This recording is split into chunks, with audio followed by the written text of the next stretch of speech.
Hello बच्चों। चलिए question देखते हैं।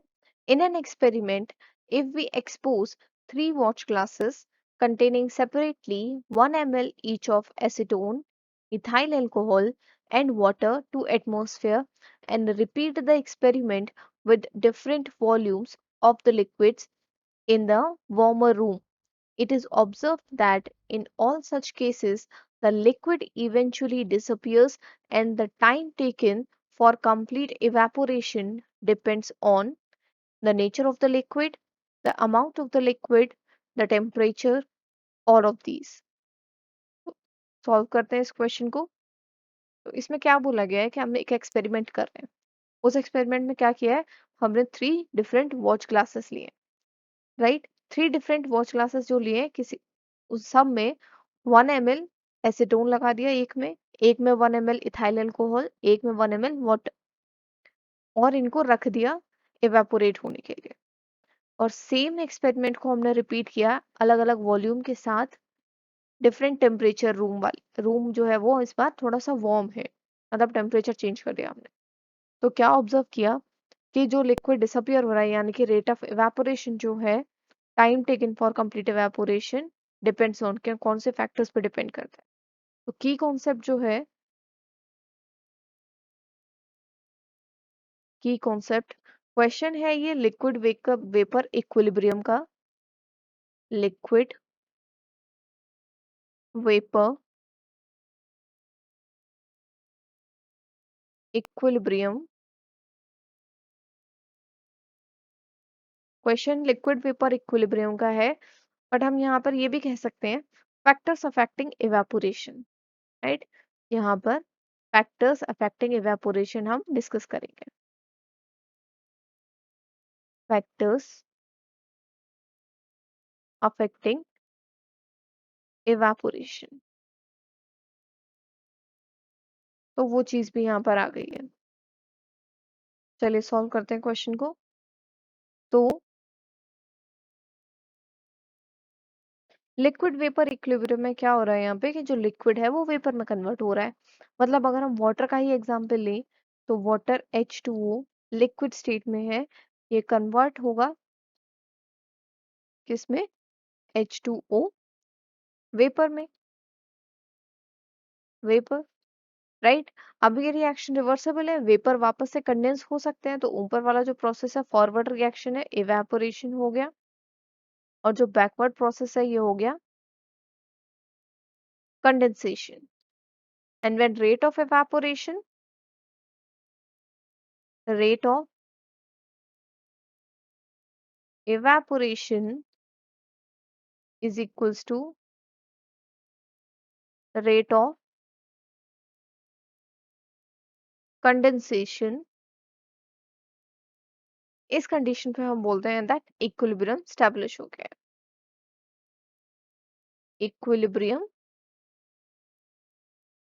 State, this is equilibrium state, right, when rate of evaporation, or we can say rate of forward reaction is equals to rate of backward reaction. Rate of forward reaction is equals to rate of backward reaction. तो इस case में हम बोलेंगे कि equilibrium establish हो गया है। अब क्या किया है एक्सपेरिमेंट में कि थ्री डिफरेंट पेट्री डिश लिए, यानी कि एक पेट्री डिश लिया, क्या किया इसमें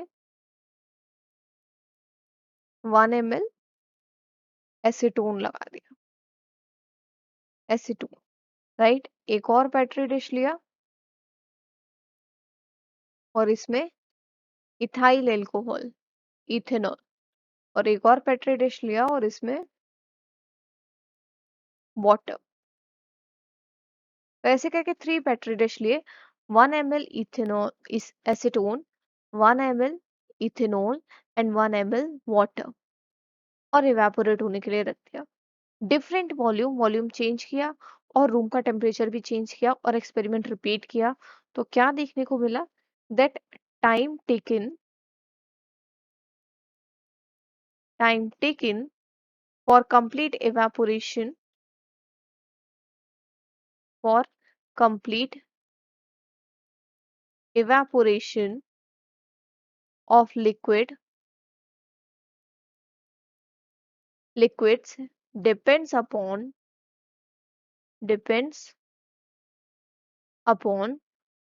nature of the liquid,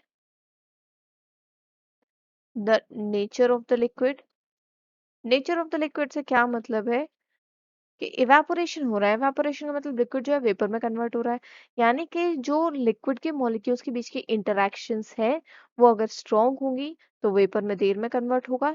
liquid के मॉलिक्यूल्स के बीच के इंटरेक्शंस वीक होंगे, यानी कि मॉलिक्यूलर इंटरेक्शंस वीक होंगे तो इजीली कन्वर्ट हो जाएगा, less energy less time. Nature of liquid का मतलब था यहाँ पर दैट इंटरेक्शंस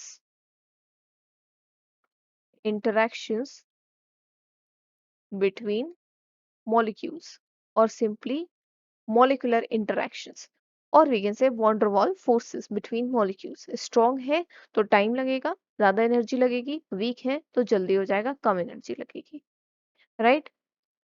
जो नेक्स्ट था फैक्टर जिस पर डिपेंड करेगा rate of evaporation is amount of liquid, amount of liquid.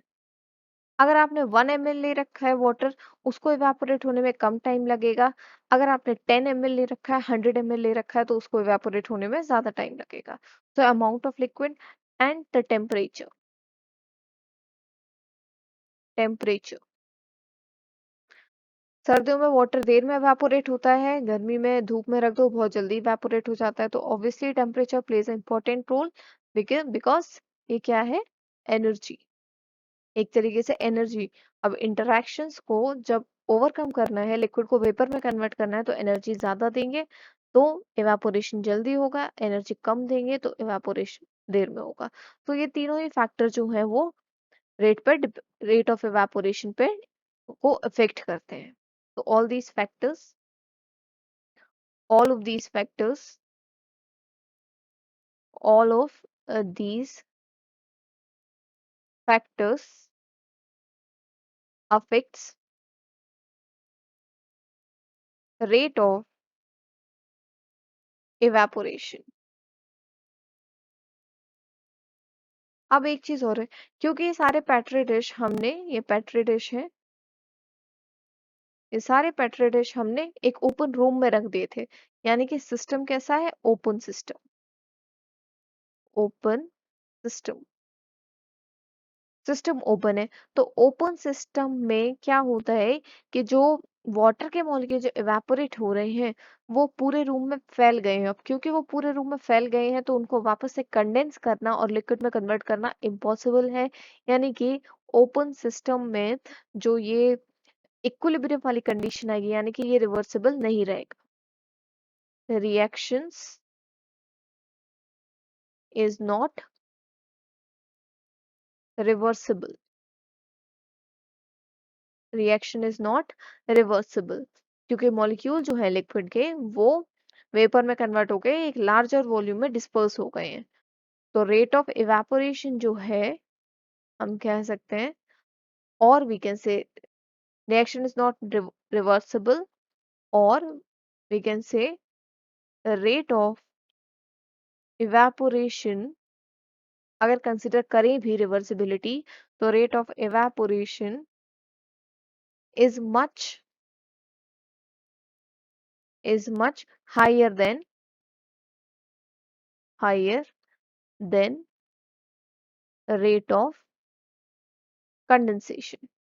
Condensation बहुत स्लोली होगा, नेग्लिजिबल होगा, क्योंकि पूरे रूम में वेपर्स फैल गए, रेट ऑफ कंडेंसेशन, राइट। तो देयरफॉर ओपन सिस्टम में इक्विलिब्रियम नहीं आता, no equilibrium will be established, no equilibrium will be established for liquid vapour open system.